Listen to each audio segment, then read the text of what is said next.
Hello and welcome to our special program on 105.3 Walta FM with me, Branchetti. As Ethiopia is set to host the 35th EU Summit this week, our program is focused on the coming event. In today's segment, our guest is Imani Yohani, Swahili advocate and member of Swahili community in Ethiopia. We discussed on the coming 35th EU Summit and the related topics. Stay tuned.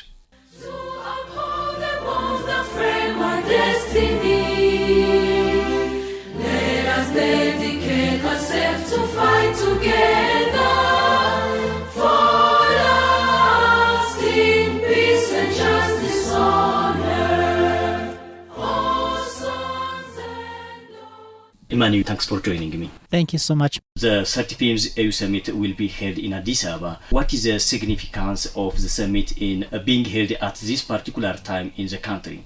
I think that the summit, it has been 2 years now. They have not done the summit due to the corona. Yes, so and there was other pushback too about the summit to be held in Addis Ababa. But I think it's good by good chance that this summit is held in Ethiopia, because people were saying that there is problem with security in Addis Ababa. But good news is that the summit is going to be held. So, which is actually the message, or this demonstrates that there is a peace in Addis Ababa. One is that relocating the summit, I don't know who come up with that suggestion, but it's impossible, because that means you have to relocate the African Union headquarters, which is not going to work. And also, who were asking to be relocating the summit? I don't think there is any African leader or African citizen who asked for that. So, in other words, I would say just they always people talk, they always people ask things, but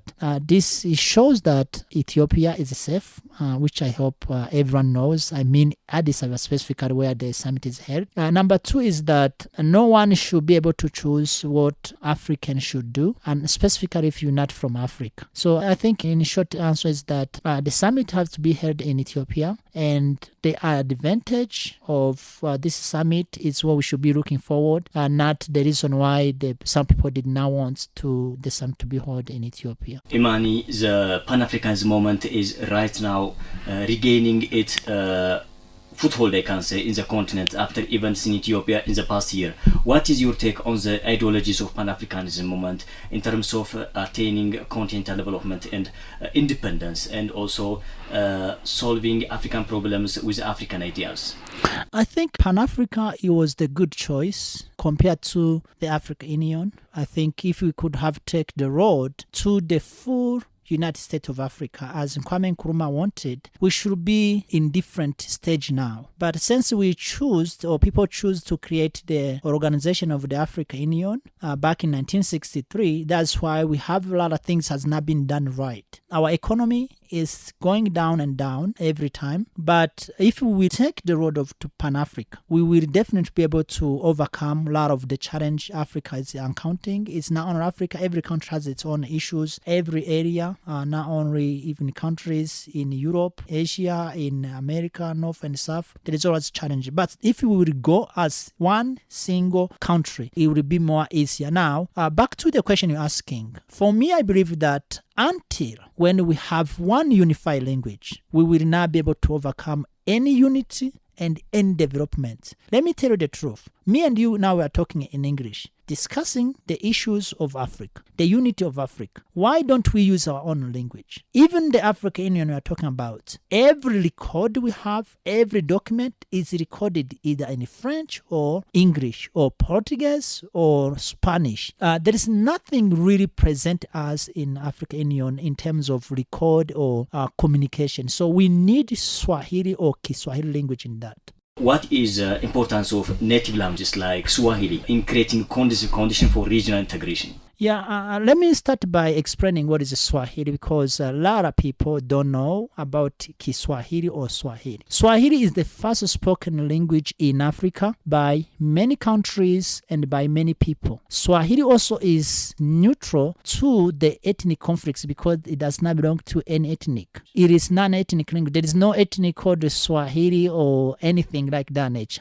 So Swahili also is official language or national language of Kenya, Tanzania, Rwanda, Uganda, Congo DRC, and so on. So that is number one. So now back to the importance of Swahili language in creating Africa that we want in the future. We must program this now. If we are planning to go any other place, we must program this. Look, language is everything. Language touch every area. If we talk about trade, specifically, let me use Ethiopia because that's where we are. The using of Mombasa seaport by Ethiopia is not going to work well unless there is Swahili being applied in Ethiopia. The Ethiopia joining East Africa community. By the way, Ethiopia, Somalia, Sudan, they're still on hold. They just released Congo DRC to join East Africa community. Why is Ethiopia not being allowed to join East Africa community? Because Ethiopians don't speak Swahili. They don't teach Swahili at school. No one knows about Swahili. And the East Africa community official language or working language there is Swahili. National anthem of East Africa community is Swahili. So if Ethiopia have desire to join East Africa community, if Ethiopia plan to integrate Ethiopia and Tanzania, Ethiopians and Uganda, Ethiopians and Kenya, Ethiopians and South Sudan, obviously the easier way to do that is to adopt Swahili, which means that we want Swahili to be taught in Ethiopia from primary school to universities. It will help Ethiopians, this generation and the generation to come, to strengthen our African unit. If you can speak Swahili, you can definitely communicate from Kenya all the way to Mozambique, all the way to South Africa now. But if you can communicate maybe in Yoruba, you only stay in Nigeria. If you can communicate in Zulu, you only stay in South Africa. If you can communicate in Amharic, you only stay in Ethiopia. So we want that to be the opportunities. By the way, another point I want to make here, specifically when it comes to African content of free trade. Everything has been said in African content of free trade is in French or in English. It does not present us. We are the one who's going to be doing trade as Africans. So if it's not included Swahili, that trade is not going to work. For instance, the countries that speak Swahili, you can take bus from Nairobi to Kinshasa, DRC Congo. It's from east to the west. You can take bus from Dar es Salaam, Tanzania, to Bujumbura, Burundi, to Kigali, Rwanda, to Kampala, Uganda, to Juba, South Sudan. But you cannot take one single bus from Addis Ababa to Nairobi, Kenya, which is very, very close. Why? There is no language. How are you going to communicate in that bus? So language is everything. We need to start to look at this very, very seriously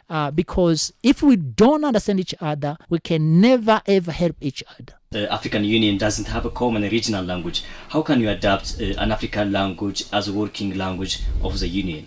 I think this is even a little shame. Why do we adopt English in African Union? Why do we adopt French in African Union? If it's African Union, is not British Union or French Union, why do we adopt those languages? To start with, from the beginning, why did we do that? If we could have promoted our own language, which is Swahili is the one only fit in there, the rest of them, they would cause possibly some problems. If we could have started from there, then we will be in a different case. Now, how can we really be successful to integrate Africa, to develop Africa with the language? Swahili, as I said, is already been spoken by many people in Africa. So it is easier to teach the language that already many people speak. And by the way, Swahili also is very, very easy language. African Union has adopted Swahili, by the way, now, but it's in the back door. It's something like the last page. We want that to come on first page. We want, if African Union is going to have to remain and stand, they have to bring Swahili on first page, not on the last page. Everything should be done in Swahili, not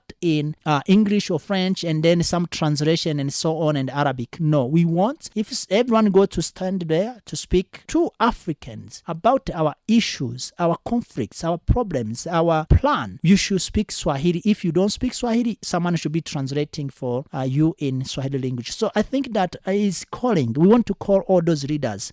People from West Africa specifically, they don't think that Swahili is even necessary. They call that East Africa language, which is false because Congo is not in East Africa. Botswana that adopted Swahili in 2020 is not in East Africa. Namibia adopted Swahili in 2020 is not in East Africa. South Africa adopted Swahili in 2019 is not in East Africa. SADC adopted Swahili in 2019 is not in East Africa. Madagascar is not in East Africa. So I think that Western Africa, specifically those countries, they need to start pick that up, Kwame Nkrumah, he adopted Swahili in Ghana, 1950s. Nyerere adopted Swahili in Tanzania, 1958. So why Ethiopia and some other West Africa did not adopt Swahili? We're still asking those questions. But they are training us to use English, to use French. We don't have any problem with that, by the way. The coming of Swahili, it does not mean you have to brush or to destroy these languages we are using already, like French or English or our local languages. No, it's not that. Swahili is not the enemy to any other language. It's just that we can communicate among ourselves and keep our own business with among Africans. So I think that we need now, you talk about 2063 agenda. No, we want now. Our people are hungry now. We need peace now. We need development now. We need technological development now. We need infrastructure now. We need unity now. Some of us will possibly be dead or we will not be able to hear or to see anything. So why don't we work on this now? But also is to promote our own experts. You know, when you discover things, it's part of who you are. You know, if you discover electronic car, for instance, and everything's wrote in English, it seemed like this electronic car was discovered by some Scottish person, you know. So language, as I said, is everything. This is number one. Pride of having some pride of our own thing. Because it's almost like shameful when we discuss our issues in French language. You know, it does not identify who we are, you know. So that's number. Number two is the easier way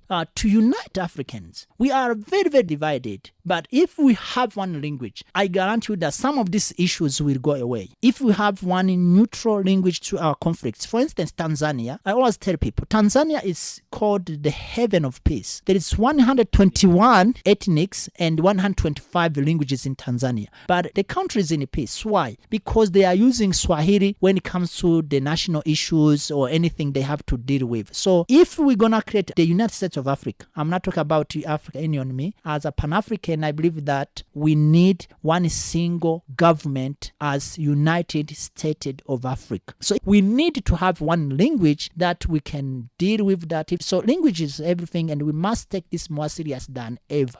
Now, as Africans, we must sit down, all of us, people who have power, we must sit down and design something that fit us. You know, Nyerere of Tanzania, there's one speech he said that I have made a mistake. We thought that the development from Western, we will just take from Western and bring to our country and it's gonna fit. But it does not work like that. So as Africans, we must all come together at least and see what can work for us by starting from our ethnics. Our ethnics is the most oppressed where we have conflicts. So we must look those. In Western countries, there is no ethnics. But in Africa, every place there is ethnics and there is ethnic conflicts. So we must sit down and draw the map of what kind of unity we want, as American did when they were creating the United States of America. They sit down and they create something that will work for them. Now, we must do the same thing. We must sit together and create the government that is working for us. The kind of leadership that does not exist now, because we cannot go by communism. We cannot go by socialism. We cannot go by capitalism. All of those are from outside of Africa. They are foreigners, so they cannot work for us at all. We must create our own system. Now, when you look, for instance, if I want to go outside of Ethiopia, I must have a passport. If I want to go to any other country, they ask me visa. This is insane. Africans is very, very insane to have this kind of situations. All other countries, they don't ask those things anymore. Why do we ask those things to our people? Our people they don't have money. They don't have resources. You ask someone who's selling injera to buy a passport of maybe $500. The money they have never seen, you know. So we must stop this. This kind of passport things, IDs and so on, visa. This was made for people who are not African, specifically Western. They create this system to actually keep us not knowing about our neighbor countries. If you ask Ethiopians about next country, they don't know. Why? Because they never be there. If there was a free access, you can live from here to Djibouti, you can live from here to Kenya, you can live from here to South Sudan and Uganda and so on. People will know there is good food in Kenya. There's good food in Uganda. There is more food maybe in Uganda than maybe here in Ethiopia. They will know. They will know, oh, there is no injera in Uganda. Why don't we take our injera to Uganda? But you cannot go there because you need the passport. Passport, we don't have money to buy. We don't even some of us, we don't even know the system, how to have visa and all of that. So we must remove this thing. If we plan to integrate Africa and to unite Africa, this cannot continue. And also it's causing poverty. I'm serious, really serious. If you look how much food, for instance, is in Kenya, or how much food is fruits. Let me start from fruits. If you look how much fruits are in Ethiopia, why don't we have those fruits in Kenya? Because you have to go through the areas and they check you for 2 or 3 days. No, we need to stop this. It's not helping us. By the way, same time, if I want to live from Tanzania to Kenya, I'm in a car. It's going to take me with maybe fruits like banana, moose. It's going to take me like 2 days on border. But white men can want to live from British England whole way to DRC Congo, far away. It take them like 40 minutes. They are coming in airplane, they land there, they take wherever they want and they go back. But we are suffering on our borders that between, by the way, these borders are artificial. We did not make any borders. We should not support them either. All the borders we have in Africa, they are all created by our colonizers. So how come and how unseen are we as Africans, especially this young generation, to support the borders? We really know that when these borders were created, no one was in the Berlin Conference as an African. There was no one single person. The white men took and create the borders that we are fighting for. Now you have the war in Ghana between French colonized and British colonized. You see, like countries are fighting. We have borders that we did not make at all. We were not there when some white men decided to make those borders. So how, as a Pan-African, how do you support something you really know is that much ridiculous? And you say, okay, this borders has to be respected. The borders are dividing us. How do we support something like that? Why don't we remove these borders?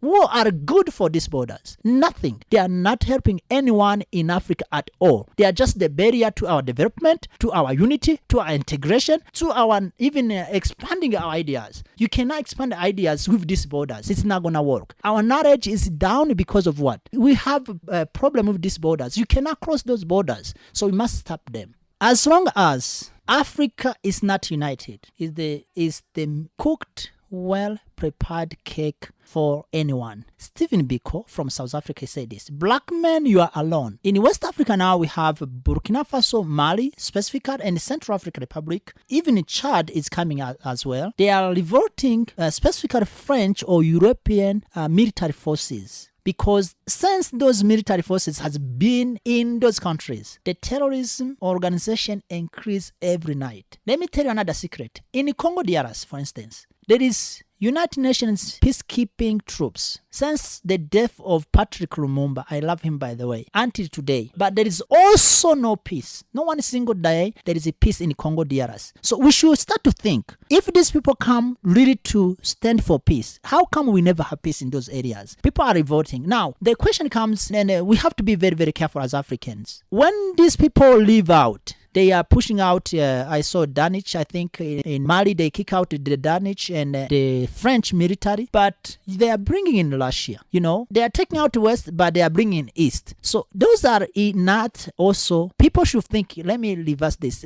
I think people should watch very, very careful with that action as well. But the influence of Western countries and non-African in African business is completely clear. Everyone can see that. One, we are in very big colonization today. Educationally, we African, it doesn't matter where you live, you are being colonized. If you go any class in Africa, they teach about the French Revolution. For what? But nobody knows about Haitian Revolution. Nobody. It's something we should, all black people, know about the Haitian Revolution in 1801. So we are an educational colonization. Number 2, we are economically and dark colonization. Colonization is what? Is when someone come to your country or your land and take everything you have without giving you the equivalence of it. Now, what is someone can take? The first thing they Western come to took from Africa, it was people. Yes, that was the first resource they took from us. Brazil is full of millions of black people in Brazil. Millions of black people were assassinated in Argentina. millions of black people in America.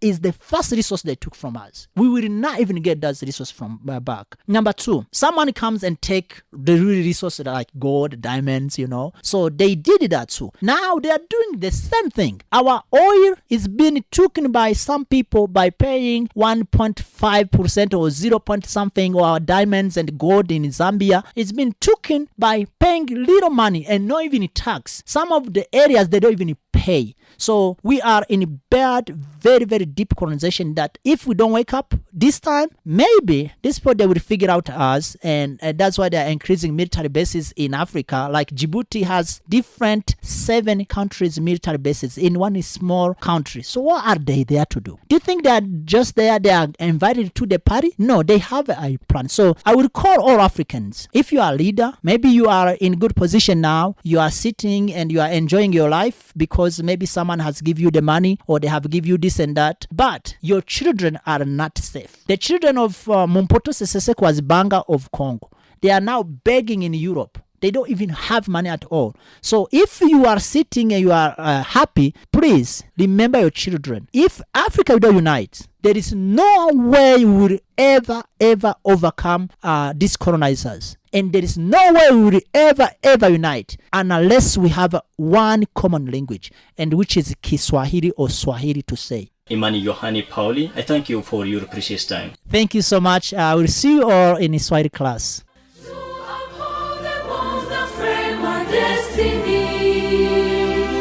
Let us dedicate ourselves to fight together for lasting peace and justice on earth.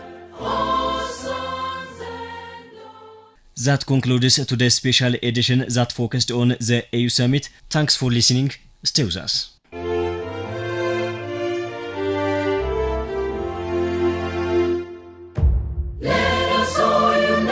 Celebrate together the victories won for our liberation. Let us dedicate ourselves to rise together.